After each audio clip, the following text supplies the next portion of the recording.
Jake versus Mizaki. Sino nga ba ang mas malakas sa 1v1? Ilaban natin, Jake. Huwag mong gagawing joke. Baka mamaya bigla kang ma-joke. Isipan mo na mabuti ang decision mo, Misaki. Huwag kang padalos-dalos. Pwede ka pang umatras. Matapos maputol ang win streak ni Trippings, narito na ang ating bagong defending champion, si Mizaki. Ang mabibigay ko lang namin sa kay Jake. Good luck sa laban namin. Tama. Hindi mo daw siya masisindak sa mga galawan mong basic. Yung pinagmamalaki mong sibat, gagawin niyang toothpick. At heto na ang buong tapang sasalang sa gameplay. Si Jake! Para kay Misaki, isang karangkalan sa akin na makalaban yung lapu-lapu lang alam.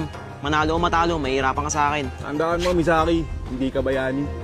Jake number 1! Sa content na ito, pinaglalaban-laban natin ang lahat ng content creator ng 1v1. Natatanda ang winakasan ni Mizaki ang win streak ni Trippings. Kaya dalawa na lang ang kailangan niyang panalo para makamit ang premyong iPhone 15 at matawag na pinakamalakas na content creator sa 1v1. Si Jake muna ang pipili ng role na kanilang paglalabanan at ang napili niya ay fighter.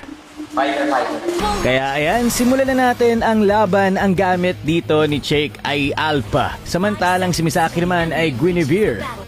Nag-alpha ako kasi sigurado akong maglalapu-lapu siya eh. Pili ko Guinevere kasi alam ko magpipreya yun eh. Yung pre yung pinakamadaya sa 1v1. Tapos Guinevere lang yung kayang tumapat sa kanya. So dito naka-retribution si Mizaki, samantalang naka-vengeance naman si Jake. Best of 5 nga pala tayo dito, ibig sabihin unang makatatlong panalo ang siyang magiging kampyon. Dahil walang retry si Jake, na-invaden pa siya dito ni Mizaki at lumamang na siya sa gold. At dahil nga sobrang bilis mag-farm ni Mizaki, ang laki na ng gold lead niya agad dito kay Jake. At dito natalunan nga ni Mizaki si Jake sabay ultimate. Vengeance ni Jake, ginamit na niya pero siya ay pumalag pa. Jake going low at first blood ang nakuha ni Misaki. 5 minutes ng laban pero lagpas 1k na agad ang kalamangan dito ni Misaki sa gold lead. Pero ginagawa pa rin ni Jake ang best niya para makabawi sa gold.